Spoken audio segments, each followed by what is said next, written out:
하나님 말씀은요, 룻기 2장 8절에서부터 16절까지의 말씀입니다. 룻기 2장 8절에서부터 16절까지의 말씀입니다. 우리 구약 성경 403페이지에 있습니다.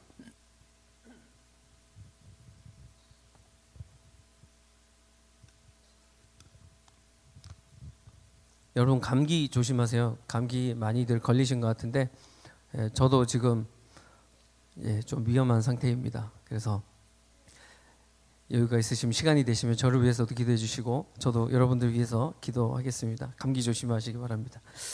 룻기 2장 8절에서부터 16절까지의 말씀입니다. 우리 다 찾으신 줄로 믿고요. 하나님 말씀 우리 생명 있는 자의 목소리로 함께 읽도록 하겠습니다. 보아스가 룻에게 이르되 내 딸아 들으라. 이삭을 주우러 다른 밭으로 가지 말며 여기서 떠나지 말고 나의 소녀들과 함께 있으라. 그들이 베는 밭을 보고 그들을 따르라. 내가 그 소년들에게 명령하여 너를 건드리지 말라 하였느니라. 목이 마르거든 그릇에 가서 소년들이 길어온 것을 마실지니라 하는지라. 룻이 엎드려 얼굴을 땅에 대고 절하며 그에게 이르되 나는 이방 여인이거늘 당신이 어찌하여 내게 은혜를 베푸시며 나를 돌보시나이까 하니 보아스가 그에게 대답하여 이르되 내 남편이 죽은 후로 내가 시어머니에게 행한 모든 것과 내 부모와 고국을 떠나기 전에 알지 못하던 백성에게로 온 일이 내게 분명히 알려졌느니라. 여호와께서 내가 행한 일에 보답하시기를 원하며 이스라엘의 하나님 여호와께서 그의 날개 아래에 보호를 받으러 온 내게 온전한 상 주시기를 원하노라 하는지라. 룻이 이르되 내 주여 내가 당신께 은혜 입기를 원하나이다. 나는 당신의 하녀 중에 하나와도 같지 못하오나 당신이 이 하녀를 위로하시고 마음을 기쁘게 하는 말씀을 하셨나이다 하니라. 식상할 때 보아스가 룻에게 이르되 이리로 와서 떡을 먹으며 내 떡 조각을 초에 찍으라 하므로 룻이 곡식 빼는 자 곁에 앉으니 그가 볶은 곡식을 주매 룻이 배불리 먹고 남았더라. 룻이 이삭을 주우러 일어날 때에 보아스가 자기 소년들에게 명령하여 이르되 그에게 곡식 단 사이에서 줍게 하고 책망하지 말며 또 그를 위하여 곡식 다발에서 조금씩 뽑아 버려서 그에게 줍게 하고 꾸짖지 말라 하니라. 아멘. 네, 오늘은요 내가 당신께 은혜 입기를 원하나이다. 내가 당신께 은혜 입기를 원하나이다라는 제목으로 하나님 말씀 증거하도록 하겠습니다. 여러분 우리가 모든 일에 참 이렇게 결말이 중요한 것 같습니다. 어떤 일을 어떻게 시작하든지 그 결말을 잘 맺는 것이 중요하다라는 뜻입니다. 모든 일에 다 결말이 중요하지만요, 특별히 우리가 살아가는 이 삶에, 이 인생에 있어서 결말을 잘 맺는 것이 중요한 것 같습니다. 우리가 모두가 한 명도 외에 없이 우리는 모두가 인생의 마지막 그 결승선을 향해 달려가고 있습니다. 여러분 아직까지 여러분들께서는 살아온 날보다 살아갈 날들이 더 많이 남아 있어서 많이 피부로 와닿지 않을 수도 있습니다. 그러나 누구도 예외 없이요, 그 마지막 순간 그날은 온다라는 것입니다. 이 자리에 앉아 있는 그 누구도 그것은 피해갈 수 없다라는 것입니다. 히브리서 9장 27절에 한 번 죽는 것은 사람에게 정하신 것이요 그 후에는 심판이 있으리니 라는 말이 있습니다. 그것처럼 그 누구나 삶의 그 마지막 결말 하나님 앞에 서는 날이 온다라는 것이죠. 보통 이런 설교는 연세가 조금 지긋하신 분들에게 하는 설교라야지 맞는 것 같습니다만, 그런데 아까 말씀드렸듯이 이 세상 그 어느 누구도 예외는 없다라는 것입니다. 순서가 정해져 있지 않다라는 뜻이죠. 특히 우리가 크리스찬이라면 예수를 믿고 예수님처럼 살아가기로 우리가 결단한 사람, 그 크리스찬이라면 우리는 마지막 그 하나님 앞에 마지막 순간 섰을 때 하나님으로부터 이런 말을 들어야 하지 않겠습니까? 참 수고했다 내 아들아 내 딸아, 참 잘했구나 라는 이런 칭찬의 말을 들어야 하지 않겠습니까? 그런데 이런 인생의 좋은 결말, 이 은혜로운 결말을 맺기 위해서는요, 좋은 과정이 필요합니다. 수학 문제를 풀 때 문제를 풀어가는 과정 없이 답을 맞출 수가 없는 것처럼 인생에는 반드시 과정이 있다라는 것입니다. 그 과정을 우리가 아주 은혜로운 과정으로, 좋은 과정으로 만들어 가야 한다는 것이죠.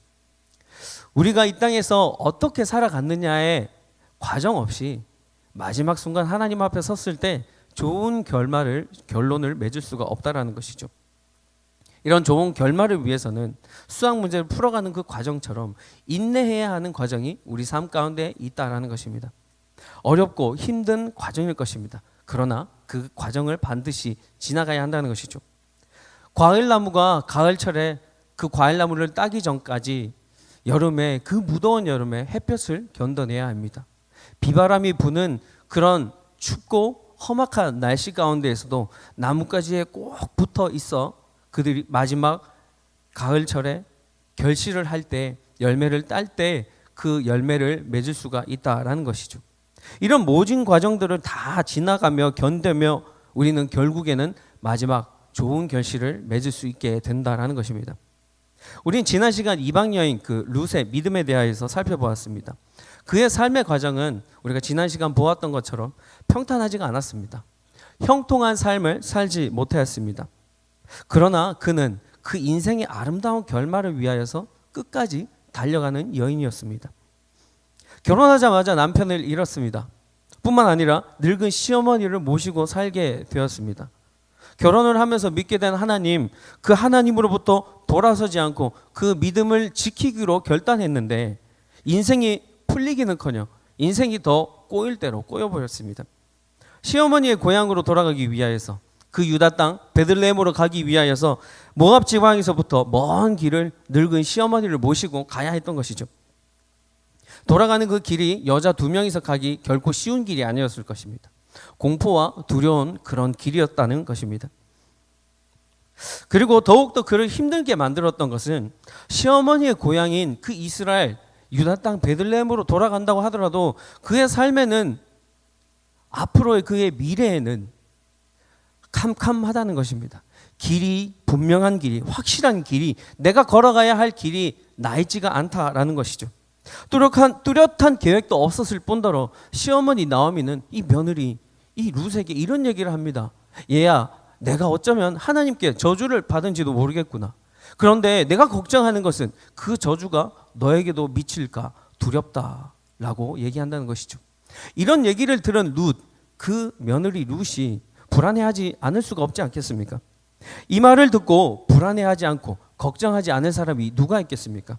그런데 룻기서 1장 마지막 부분에 이렇게 나타나고 말하고 있습니다. 룻기 1장 22절입니다. 우리 함께 읽겠습니다. 나오미가 모압 지방에서 그의 며느리 모압 여인 룻과 함께 돌아왔는데 그들이 보리 추수 시작할 때에 베들레헴에 이르렀더라. 여러분, 룻과 함께 돌아왔는데 보리 추수 시작할 때 베들레헴에 이르렀더라라고 되어 있습니다. 보리 추수가 뭐가 그렇게 중요한데 룻기 1장 마지막에 저렇게 기록하고 있을까요? 2장 1절이 연결되는 저 부분에 저렇게 중요한 넘어가는 저 부분에 저렇게 보리 추수에 대해서 얘기하고 있을까요? 그런데 여러분, 우리는 그냥 쉽게 지나가면 안 되는 것입니다. 눈을 크게 뜨고 저 안에 어떤 뜻이 담겨져 있나 우리는 살펴봐야 한다는 것이죠.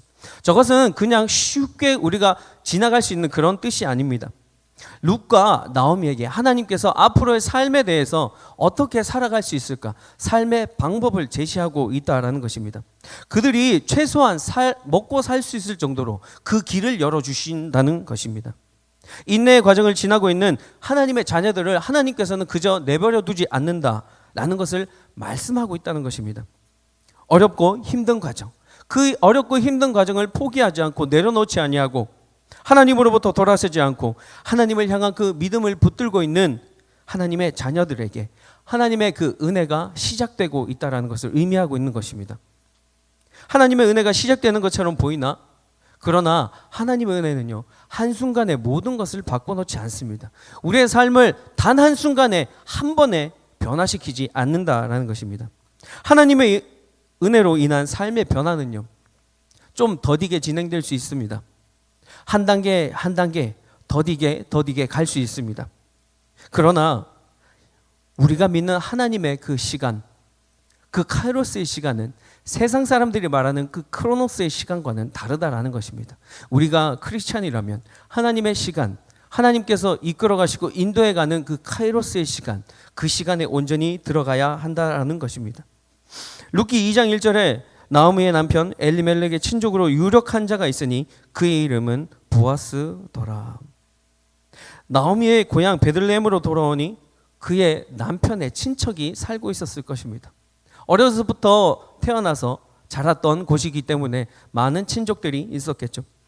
여기에서 우리 하나님의 은혜가 한 단계 더 나아가는 것을 볼 수 있습니다. 보리 추수로 인하여서 그들에게 삶의 방법을 제시하고 있습니다. 굶지 않도록 해주겠다는 것이죠. 그리고 유력한 자 보아스, 그 사람이 그곳에 살고 있다라는 것입니다.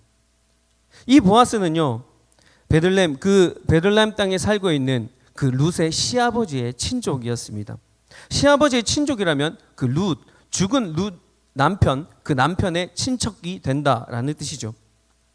또한 그 보아스라는 사람은 유력한 자라고 나와 있습니다. 그 말은요, 능력이 있으며 재물이 많다라는 것입니다. 그 당시 부유한 삶을 살고 있었던 사람이라고 하는 것입니다. 그러나 룻과 나오미가 모압 지방을 떠나서 유다 베들레헴으로 올 때에는 그 사실을 아마 모르고 있었을 것입니다. 나오미의 남편이자 룻의 시아버지, 그 엘리멜렉의 친족 중에서 이러한 사람이 살고 있을 것이다 라는 것을 계산하고 계획하고 이곳으로 옮겨오지 않았다라는 것이죠. 그런데 바로 이것이 하나님의 은혜라는 것입니다. 하나님의 은혜는요, 나의 치밀한 계획과 나의 치밀한 그 계산으로 인하여서 하나님께서 주시거나 혹은 그 치밀한 계획과 계산으로 인하여서 하나님께서 주시지 않거나 하는 것이 아니라는 것입니다. 이렇게 우연처럼 다가오는 것, 이것이 바로 하나님의 그 은혜라는 것입니다. 전적으로 그 모든 것이 하나님의 손에 달려있다는 것이죠. 바로 그 하나님의 은혜를 받는 사람, 그 사람은 사회적으로 지위가 높은 사람이라고 해서 받을 수 있는 것이 아니고 사회적으로 많은 것을 소유한 사람, 즉 재물이 많은 사람이라고 해서 하나님의 은혜를 받을 수 있는 것이 아닙니다.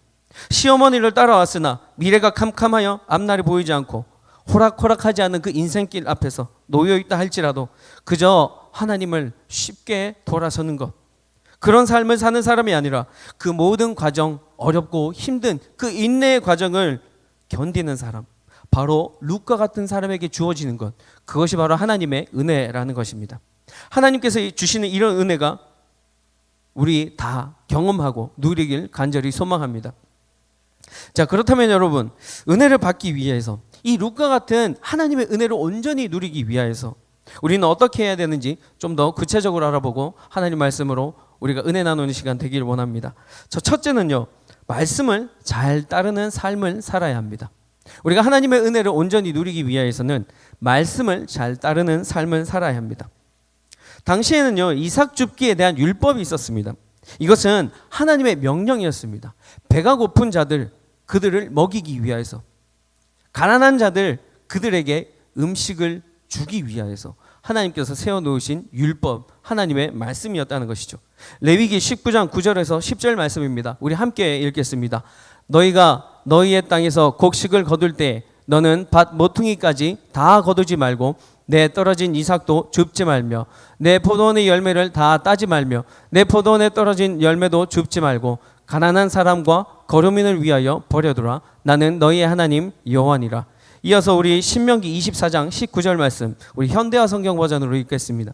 여러분이 밭에서 곡식을 거둘 때에도 한 단을 잊어버리고 왔거든 다시 가서 가져오지 마십시오. 그것은 외국이나 고아나 과부가 와서 주워가게 하십시오. 그러면 여러분이 무슨 일을 하든지 여러분의 하나님 여호와께서 복을 주실 것입니다. 이 보아스는요, 빵집이라는 의미를 갖고 있는 그 베들레헴, 그 지역에서도 굉장한 재산을 가지고 있는 부유한 사람이었다는 것을 우리가 알 수 있습니다. 그가 소유한 밭에 일하는 사람들이 있으며 그 일하는 사람들을 또 관리하는 매니저가 있는 것을 보면서 우리는 알 수 있다라는 것이죠. 그가 이렇게 하나님의 은혜를 받게 된 것은요, 하나님의 말씀을 잘 따르는 자였기 때문입니다. 방금 읽었던 이 레위기 말씀과 신명기 말씀, 하나님의 명령을 온전히 지키는 사람이었기 때문인 것이죠. 하나를 보면 열을 난다고요. 이 레위기 말씀과 신명기 말씀을 잘 따르던 이 보아스가 다른 하나님의 계명도 지키지 않았겠습니까? 다른 하나님의 말씀, 하나님의 명령도 그의 목숨을 다하여서 지키지 않았겠습니까? 그는 하나님의 말씀을 지키고 따르기 위해서 노력하였던 자이죠. 그래서 하나님의 은혜가 그에게 임했던 것입니다. 2장 15절 말씀에 룻이 이삭을 주우러 일어날 때 보아스가 자기 소년들에게 명령하여 이르되 그에게 곡식 단 사이에 줍게 하고 책망하지 말며라고 나와 있습니다. 우리가 읽었던 레위기 말씀을 그대로 온전히 지켜서 행하는 보아스의 모습을 볼 수 있습니다.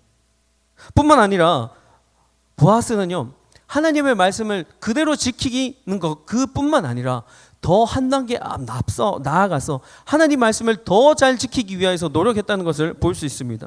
또 그를 위하여 곡식 다발에서 조금씩 뽑아버려서 그에게 줍게 하고 꾸짖지 말라 하니라.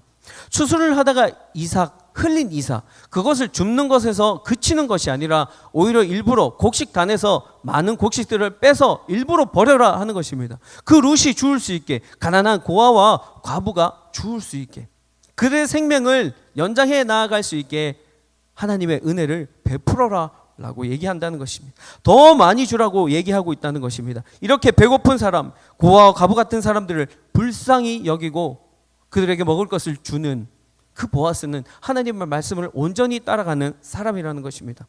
보아스가 이렇게 하나님의 말씀을 온전히 따라가니까 배고픈 자들에게 베푸시는 하나님의 은혜, 그들이 알 수 있게 되었다는 얘기죠. 룻이 하나님의 은혜가 바로 이런 것이구나, 내가 시어머니를 따라 이곳에 오니 하나님께서 이런 은혜를 내게 베푸시는구나 라고 깨닫게 되었다는 것입니다.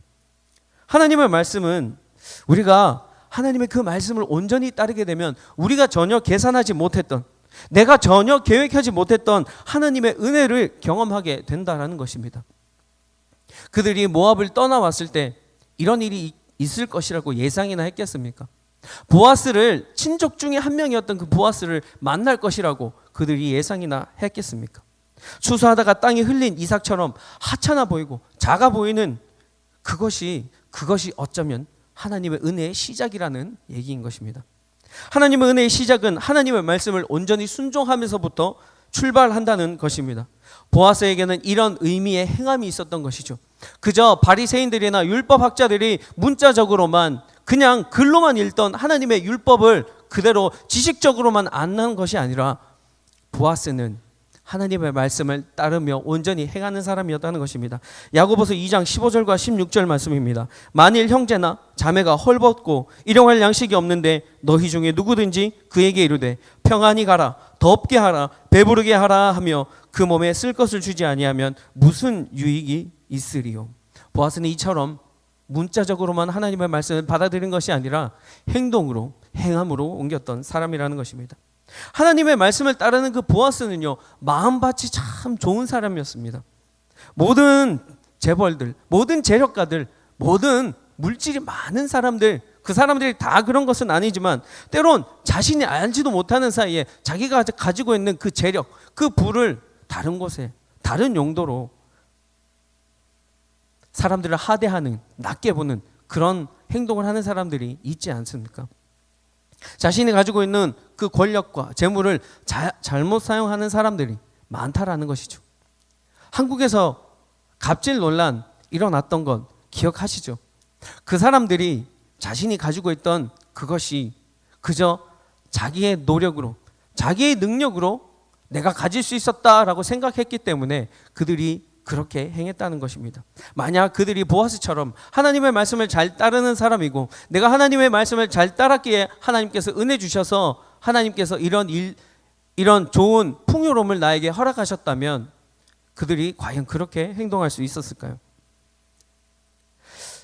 보아스는 아무것도 가진 것 없고 의지할 데 없었던 그 가난한 룻에게 조금도 거만한 태도를 보이지 않았습니다. 그저 하나님의 말씀을 따르기 위하여서 룻에게 호의를 베풀고 있다라는 것입니다. 이삭을 줍기 위해서 자신의 밭으로 돌아온 룻에게 보아스는 내 따라 들으라, 이삭을 주우러 다른 밭으로 가지 말며 여기서 떠나지 말고 나의 소녀들과 함께 있으라 라고 따뜻한 말을 해주게 되는 것입니다. 보아스가 룻을 따뜻하게 대한 이유는 그 모압 여인 룻에 대한 이 얘기를 이미 들었기 때문이었을 것입니다. 시어머니를 모시고 이곳까지 왔으며 또 결혼하면서부터 믿었던 그 하나님에 대한 믿음, 그 믿음에서 돌아서지 아니하고 하나님을 온전히 붙들기로 한 그 삶, 그 삶을 룻이 살아왔다는 것을 보아스는 알기 때문에 그에게 따뜻하게 친절하게 대해주었다는 것입니다. 그러니 자신의 밭에서 곡식을 줍게 하는 것은 당연하지 않겠습니까? 하나님의 말씀을 잘 따르는 사람은요, 이 보아스 같은 사람은 다른 사람을 봐도 그 사람의 영을 읽을 수가 있습니다. 이 사람이 하나님의 말씀을 잘 따르는 사람인지 아닌지 알 수 있다는 것입니다. 여러분, 하나님의 말씀을 잘 한번 따라 살아보십시오. 하나님의 말씀을 잘 지키며 살아갈 때 하나님의 은혜가 여러분들에게 임할 것입니다. 작은 것 하나도 소홀하지 않게 여기며 하나님의 말씀 처음서부터 끝까지 한번 지켜 행해 보십시오. 그런데 여러분, 혹시 내가 하나님의 말씀을 따르기 위하여서 결단했는데 내 마음속에, 내 머릿속에 혹시 내 안에 하나님의 말씀이 없는 사람이 혹시 여기 가운데 있습니까? 그렇다면 여러분, 늦지 않았습니다. 오늘부터라도 하나님의 말씀을 한번 읽어보십시오. 여러분, 큐티 한번 해보십시오. 큐티하면서 매일매일 하나님과의 만남을 통하여서 그분이 오늘 우리에게 어떤 말씀을 주시는지 그 말씀에 대해서 묵상하고 그 말씀대로 살아가기 위하여서 한번 노력해 보시라는 것입니다. 그럴 때 하나님의 그 잔잔한 은혜가 시작된다라는 것입니다. 우리가 하나님의 말씀대로 더욱더 살려고 노력할 때 그 잔잔한 은혜가, 하나님의 그 잔잔한 은혜가 더 큰 강물을 이루어서 우리에게 나타날 것입니다. 우리가 더 노력하며 하나님 말씀을 지키며 따르고 살아가고자 노력할 때 그 강물과 같았던 하나님의 은혜가 더 큰 바다를 이루어서 우리에게 임할 것이라는 것입니다. 여러분, 하나님의 말씀을 온전히 따라 사시는 우리 YDC 청년 여러분 되시길 주님의 이름으로 간절히 축원합니다. 자, 그런가 하면요, 하나님의 복을 우리가 온전히 받기 위해서는 항상 감사하는 삶을 살아야 합니다. 항상 감사하는 마음으로 살아가야 한다는 것입니다. 룻은 자신이 처한 그 상황에 불평과 불만을 하지 않았습니다. 2장 2절에 모압 여인 룻이 나오미에게 이르되 원하건대 내가 밭으로 가서 내가 누구에게 은혜를 입으면 그를 따라 이삭을 줍겠나이다 하니 나오미가 그에게 이르되 내 따라 갈지어다 하매. 자신은 모든 것을 버리고 시어머니를 따라 왔던 이 하나님의 믿음을, 하나님을 향한 그 믿음을 선택하여 왔던 이 룻이 이 베들레헴까지, 이 먼 길까지 왔는데 자기의 상황은 바뀐 것이 하나도 없다라는 것입니다. 그들의 상황은 여전히 궁핍하고요, 배가 고프다라는 것입니다. 내가 스스로 노력하여서 먹을 것을 얻을 수 없다는 것입니다. 다른 사람의 밭에 가서 이삭을 주어서 내 생명을 계속해서 연연해 가야 한다라는 것입니다. 그러나 모압 여인 그 룻은 거기에서 불평하고 불만하지 않았습니다. 그저 하나님께서 그렇게 베풀어 주신 그 은혜에 그 이삭을 주울 수 있다는 그것에 오히려 더 감사하고 있다라는 것입니다. 과부의 신부님과 동시에 그는 이방 여인이었습니다. 당시 이스라엘 사람들은요, 자기 나라 사람이 아닌 이방 민족을 굉장히 멸시했습니다.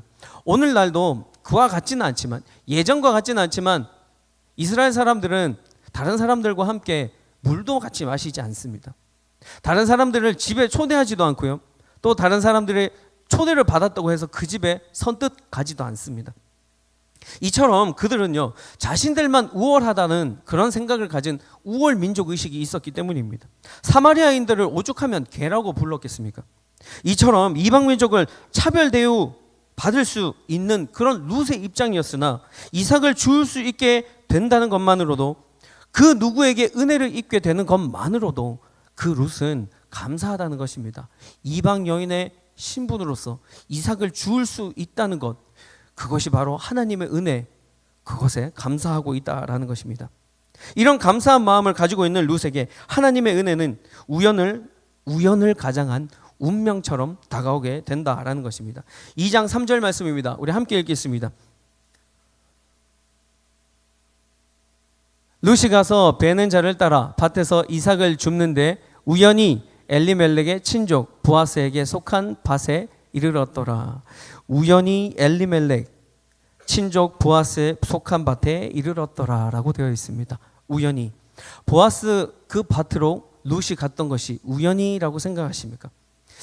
여러분, 하나님의 은혜에는요, 하나님이 행하시는 그 일들에는요, 우연이라는 것은 없습니다.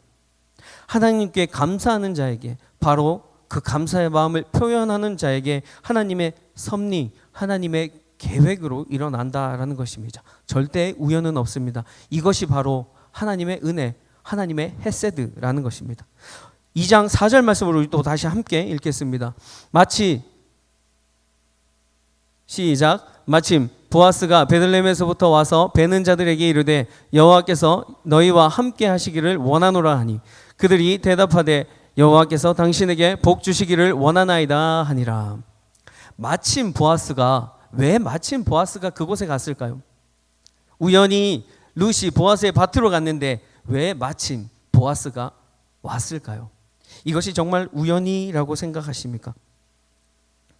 마침으로 하나님의 그 은혜로 보아스의 밭에 오게 되었습니다. 더 이상 우연이라는 말을 할 수 없을 정도로 하나님의 이 치밀한 계획, 하나님의 이 치밀한 계산으로 인하여서 마침 보아스가 룻을 만나기 위하여서 그곳으로 왔다라는 것입니다. 그 보아스는요, 룻에 대하여서 친절하게 대해줍니다. 마음씨가 좋고 인격도 훌륭한 그 보아스가 그동안 룻이 시어머니에게 행한 모든 것을 익히 들어서 알고 있었기에 뿐만 아니라 우상을 버리고 하나님을 믿는 그 믿음을 택한 그 룻에 대하여서 하나님을 믿는 믿음을 선택한 사람인 것을 알고 있었기에 보아스는 룻에 대하여서 선대해 준다는 것입니다. 친절하게 대해 준다는 것입니다. 보아스가 룻에 이르기를 다른 밭으로 가서 이삭을 줍지 말라고 합니다. 자신의 밭에서 이삭을 계속해서 주우라고 합니다. 자신이 일꾼들에게 너에게 악하게 대하지 말라고 했으니 너를 괴롭히게 하지 말라고 내가 이미 얘기해 놨으니 너는 안심하고 이곳에서 너와 내 시어머니를 위하여서 먹을 것을 마련하라라고 얘기한다는 것입니다. 그리고 목이 마르면 자신의 그 소년들이 떠온 그 물을 마시라고 한다는 것이죠. 당시 물이 굉장히 귀했던 것을 보면 이 보아스가 얼마나 룻에게 친절하게 대했는지를 우리는 알 수 있는 것입니다.